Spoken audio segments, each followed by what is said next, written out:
Deano's Night Out on WRMN. It's the talk of the town, so come on and listen now. It's Deano's Night Out on WRMN 1410.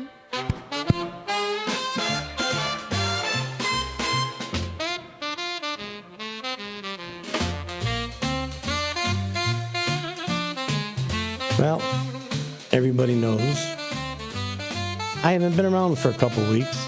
Anybody that listens to this show knows how much I love this song that they made. So I always let it play. So that's what I'm doing again today. I'm loving it. I'm enjoying the heck out of our conversation here today with James. And James, I hope you're enjoying yourself over here. I'm having a great time. That's great. Thanks, Dean. Yeah, we've covered a lot of ground. I mean, we really have. You know, I had asked you once before, or earlier on, I thought I did anyhow. You know, you're an artist, is what you are. You're a musician. You're a professional. So, you know, if you're not playing your own band, you're sitting in with somebody because of your reputation and the quality of technique that you have. Is that correct? Yes. Actually, I was going to say that is the only way I think I've gotten to any progression in my music was by sitting in.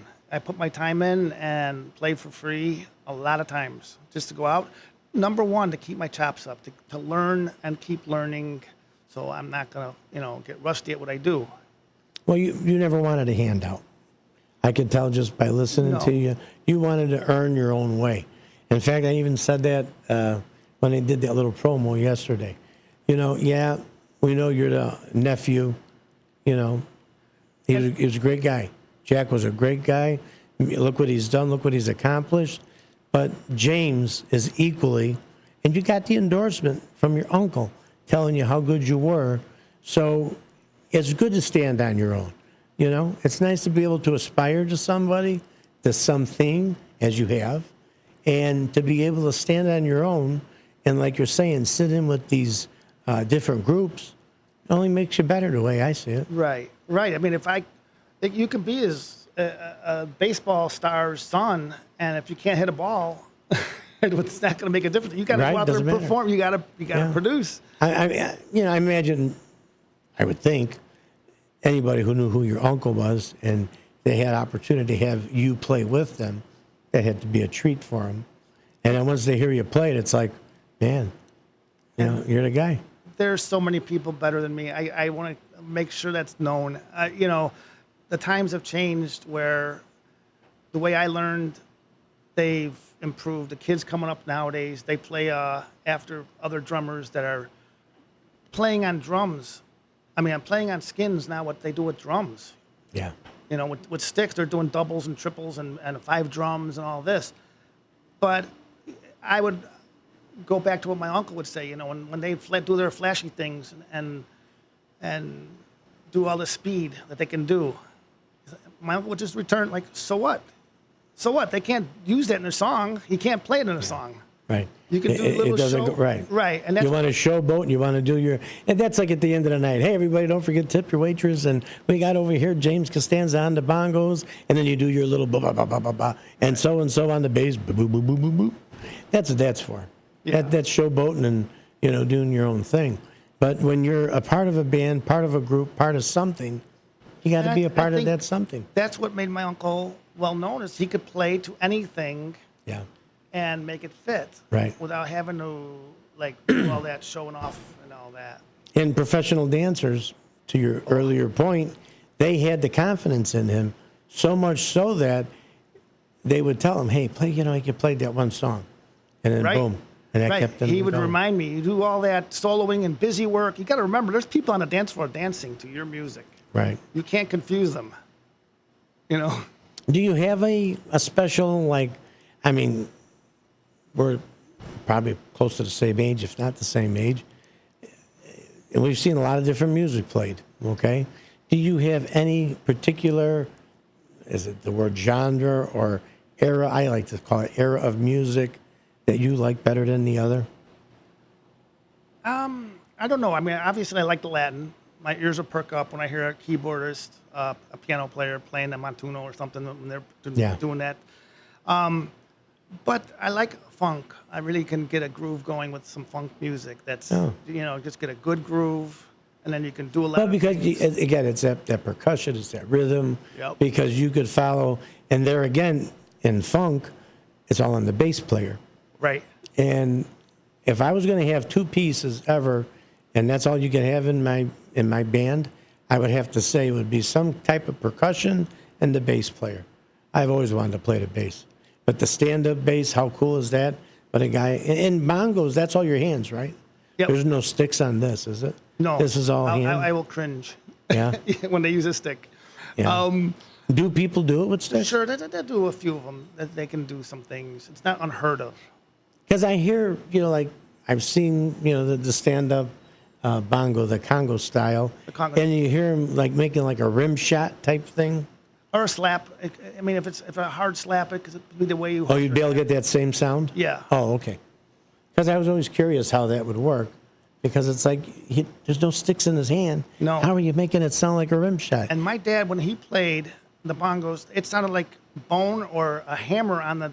It just had a certain tone that he could make with his fingertips, and it was just solid. Yeah. It was just. And then the way they would just, rub across it, that little, like the brushes Yes. for a drummer. Well, the finesse is. My uncle had that, and I picked that up, and I probably one of the. I mean, I'm sure there's other people doing it, but most of the drummers are playing like solid hands and just singles, and they never used individual fingers. And Oh, so that's what you're doing. I still do that. Yeah. Yeah. Well, that's what makes you unique. Yeah, 'cause there's a lot of sounds you can get, and for a while back in the '80s, the drummers would tighten up their heads so tight, it was this rat tat tat tat, and there was no way that you could hear the fullness of that drum. Yeah. It wasn't. You didn't hear the tone of the drum. It's not made for that. No. And that drum, the way they over tighten just wasn't made. And the skins that are on these Congo drums, what are they actually made of? I mean, are they animal pelts? Yes, they're still animals. For real? For the most part. I didn't know that. Yes. I just was joking around. I thought they were some type of synthetic skin. They do have synthetic, which is great in the region where we are, or Florida, where there's humidity, because natural skins and natural hides will stretch incredibly, and you'll lose your tone as you're tightening them up, because they soak up water. Sure. And then they sound really dull. Humidity. Yeah. So they do have synthetic, but you can get steer, you can get bull, or something like that, or. Wow. Yep. You're giving me quite an education over here. You know that? Let's go back to some of these pictures. You could explain a few more if you don't mind. Where we are. Here we are. Let's switch this over. Okay, so who's this guy in the hat? Oh, I gotta have a hat. Who's that crazy guy? What were you playing over there? What was I aware? Yeah, where were you? Can you remember? Oh boy, I don't know what that is with the guitars in the background. Yeah, that's what I was wondering. I don't know if that was the band put them there for go take a quick break and they listen to you for a while. Yeah, no. But I love this other picture. That's at the Broken Oar in like North Barrington or whatever it is. Oh man, they have a lot of good acts. And when I'm playing percussion there, I'm doing it all. So any of the Santana groups, they have 3 or 4 percussionists. One on bongos, one on timbales, one on conga drums. And do you play those other things we were talking about? Like, will you play the wooden sticks into that, or you just drums? Pretty much on the drums. And then you have other people playing those parts? Right. If they needed it? Yes. Is there a need for that all the time? Oh, yeah, the texture and the layering is important. Okay. If you get a maraca going, or the cowbell is incredibly important. It does keep the band together. It's the metronome, even more so than the drummer. It's a straight beat. If you take it lightly, it's got to be precise, Yeah, I didn't realize that. I thought that when you're talking a percussionist, if that's what you're called, that all of that would be your responsibility to pick this up, start shaking this, and playing that. But then how could you keep the other beat going if that's the case? So now I'm understanding. So the music is in layers, almost like how they record it sometimes. Yeah, and you'll see, like in Santana or somebody like that, they'll have their trumpet players shaking something or, Right. or doing some tambourine or something. With the horn players. And then we're now, oh, you got a group of people you're here with. Are you doing a recording here? Looks like you're in a studio. No, that's a restaurant. I think that's Annie's with Denise Moore and Bob Pucci and Edison, myself. We did a gig there. She's a great singer. I figured she was a vocalist. Yes. I didn't see no tambourine in her hand. No. I have to look over every once in a while to make sure it's her, not a recording. Really? Yes. That good, huh? Yep. And what's her name? Denise Moore. Really? Yes. Where does she typically, when she plays? We're Moretti's a lot here and there. I can't think of Do you have opportunity to work with her often? Yeah, I did a lot at the beginning. Lately, not so much, and I got something coming up again in September. Well, you got my number now. Give me a call. I'm going to come to the next gig you got going on. I'm playing at gonna Dover come. Straits tonight on drums. Tonight? Yeah. I got to go see Ron over at the Oh, yeah. Taylor Street. Otherwise, you're Sicilian. You're already out of the club. Okay? I'm real Italian. No, I'm only playing. But I'm playing yeah. there tomorrow also. We have 2 days there. Oh, okay. But that's Maybe on I can make tomorrow. That's on drums. It's not the same. It is on drums, but it's a nice restaurant. It Yeah. is very nice. Well, you get a chance to go into a lot of different places. And then we showed this again before. Yes, and my grandson Isaac. This little guy on the side there. Yes, he's the future. Yeah. Has he picked up the bongos at all? Yeah. I mean, played around with them Oh, or yeah. anything? He started off little like that, and then he does the drums now too. How old is he? He's 9. He just started 4th grade today. Wow. Hey, all right. 9 years old. They go fast, doesn't it? Oh my goodness. I got word that you shouldn't announce it premature, but maybe my one daughter may be pregnant. So we're waiting to see the test. Did you say that live? Huh? Did you say that live? I just did it on the microphone, so I'm not supposed to, but I didn't say names. I didn't say who. Okay. So we'll keep You're it still that good. way. Yeah. I'm so proud and so tickled pink because what a mom she's going to make. Yeah, I got, 3 daughters I have, and I'm so proud of them all. That's You great. know, 2 sons. Couldn't be any prouder than. And she's a part of a twin, so. And then my son, who was the twin to her, just had a baby. Gianna. Congratulations. Yeah, nice Irish name, right?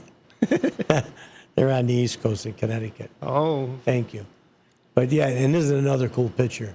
Yeah. I like this. That was a professional photographer that did that. They have that at Austin's. They will take pictures of everybody. If you were able to play anywhere at all, Oh. where would you want to play? I don't know. I struggle between the big venues and the intimate ones Yeah. because Because I asked that question to just about everybody that comes on. All the stock ones, who's your inspiration? Yeah. How'd you get started? Some people are get tired of hearing that. But I would think if it was me, I think I would want to have the small venues. I think you could read the audience a little better. You could, because you already know you could play anything, a guy like yourself. And then you kind of feel what they want to hear. And then you're a winner. Yep. You start coming on with, you're gonna come out with a Latin jazz set, and they want salsa. They may still like it, but it's different type of music, isn't it? Right. Well, now that it seems like tribute bands are what's everything is about right now. So the people that go out to those, they know what they're getting. Yeah. You may veer from it a couple songs here and there, but on a festival right now, it's festival season. Outdoor music's the best. It is, and you just have that distance between the people and the stage. You don't Yeah. get to see them up close. You don't get to see who's there. You're influencing. Got them. all these They're lights hearing- on you. Yeah. They're hearing the music and all, and they're enjoying themselves, I'm sure. They want to get out. But I like it when there's a room and all of a sudden the electricity is there and you can visit with the people and talk with them. Because there are a lot of people that come out on a regular basis. Well, yeah, I'm sure you have regulars that follow you. Sure. And, hey, play such and different, such. right. Hey, it's our anniversary today. It's so-and-so's birthday. so you could play a little something, add a little extra dipsy doodle. That's when you have that opportunity, instead, veering away from the regular style. Right, and that's why I say like JP and the Cats back in the day. Charles and Company is another one. A fun entertainer. This guy, he does not stick to the script. So when you go to see him, it's going to be different each time. Yeah. He reads the room very well. Yeah. And jokes around with people, and that's why they have the best time, because it's so personalized. And really, that's the art. If you could, your room, and you know what's out there and what's happening, that's the whole thing. Yeah. You know who's out listening, what they want to hear. You feel the vibe. And he is about the fun of it all, not so strict where, it has to be done like perfect like this. But he can stretch a song. He can say, okay, go ahead, take it. Let's do something here. Yeah, nice. And then go off. And it's so much more refreshing than everybody does it verbatim. We're going to end right now, and it's over. Yeah. And that's really, I get, like you were saying, you pretty much stay to your rhythm or to your style. But again, if you have it where they're like, go ahead, take it away, James.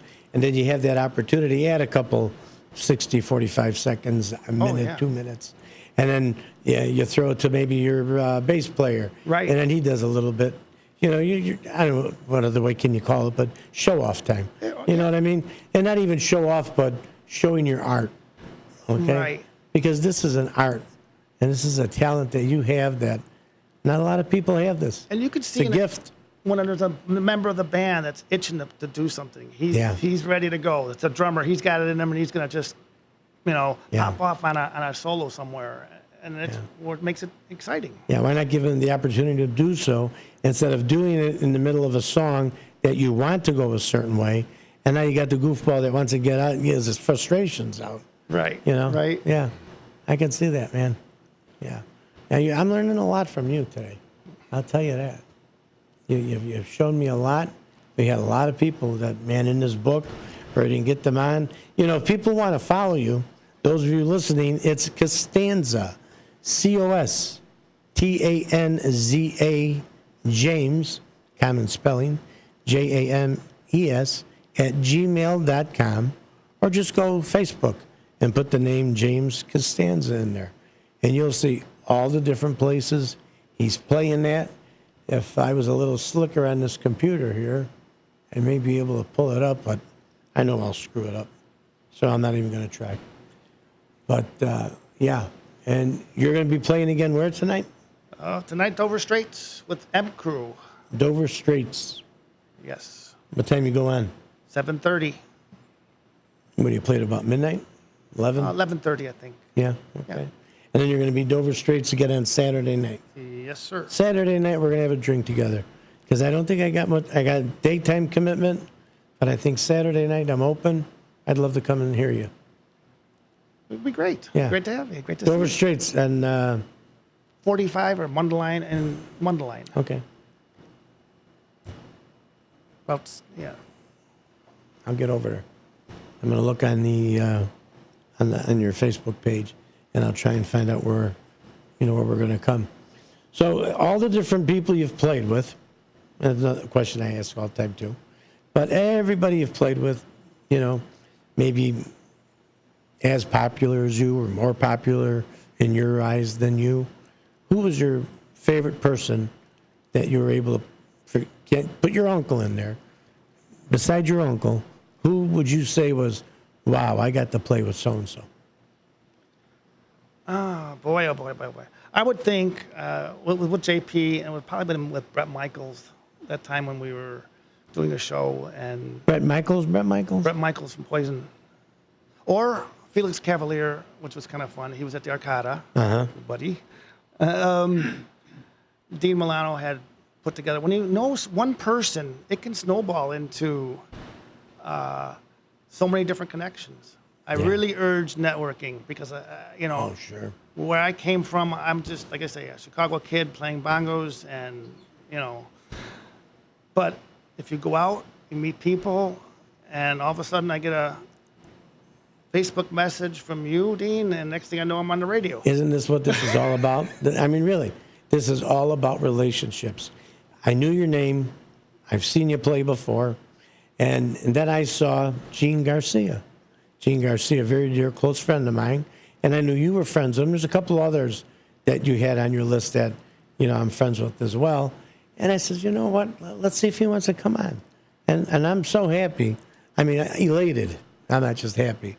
I'm elated that you decided to come on, share your life, your growth to become this great percussionist, being taught by, if not the greatest, one of the great. And I bet you he is the greatest if you ask around. There's a lot of names out there. It depends on the circles. Yeah. But on the bongos, you're going to tell me? But all that period, all those names. I know. And all those ones, I bet you're not going to find anybody, James, better than Jack, Mr. Bongo. Depends on who you ask. But you're right. I'll give you that. I'll definitely give you that. Like I say, even you interviewing me, when I think of some of my peers, that are out there, they have so much more history than I do. Whatever I was able to do here is on my own. I'm sure I would mention my uncle and where you learn. Sure. But like you said, I have to practice in order to get to a level of playing. But again, I stress the point. You are where you are today because of what you've accomplished and what you've either learned from other people, been taught through your uncle. Right. But you're you because of you. And the people. And you've got a talent, man. Who accepted me. I cannot. Where's a bongo? Let's play us out with a little. Can you bang out a little something? I could show you some things. Yeah, you want to do that? It's up to you if you want. Yeah. What? We got a couple of minutes left till the bottom of the hour. Give us just a little. All right. We'll have you play the music out. How's that sound? We got like about 2 minutes till we're at the bottom of the hour. And we're going to, once again, thank you for being on the show today. Sure. Thank everybody. James Costanza. And you want to get a hold of him, go on to the Facebook, costanzajames@gmail.com, or just go Facebook, James Costanza. And we're going to call him James Bongo Costanza from now on. Now, let's hear a little something. Go ahead.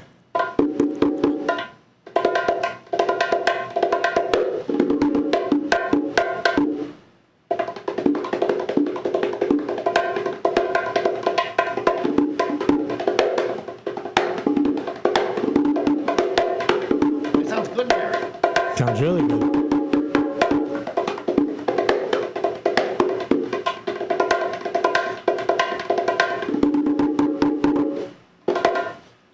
Anyway, I don't play these as much because you're not mic'd a lot. Yeah, They don't I got you. carry as much. Well, let me tell you something. You have been a treat and a half for us today. You come back on the show again? What do you think? All right. We'd love to have you back. Love to have you back, James. You did a great job for us. Thank you very much for being here. Anybody you want to say shout out to anybody? Want to say hi to anybody? Sure, my wife Francine, because she puts up with me leaving for these gigs and all the times when I just have to go do something like this. Does Francine ever travel with you? She comes out. Yeah. You a little tired of it or what? No, but late nights? You do have to, accommodate family. I got it. Family's number one, my man. Yep. Paisan to Paisan. Thank you. God bless you. Thank you very much for coming on here. James, I am definitely going to see you on Saturday evening. Sounds good. Save me a seat. All right. All right, sir. You've been listening to James Costanza right here on WRMN 1410 on the AM dial and live on YouTube. Listen to us again next week. I'm Trey Westerberg on From 1410 2 to 4 WRMN, every single Friday. Proudly serving the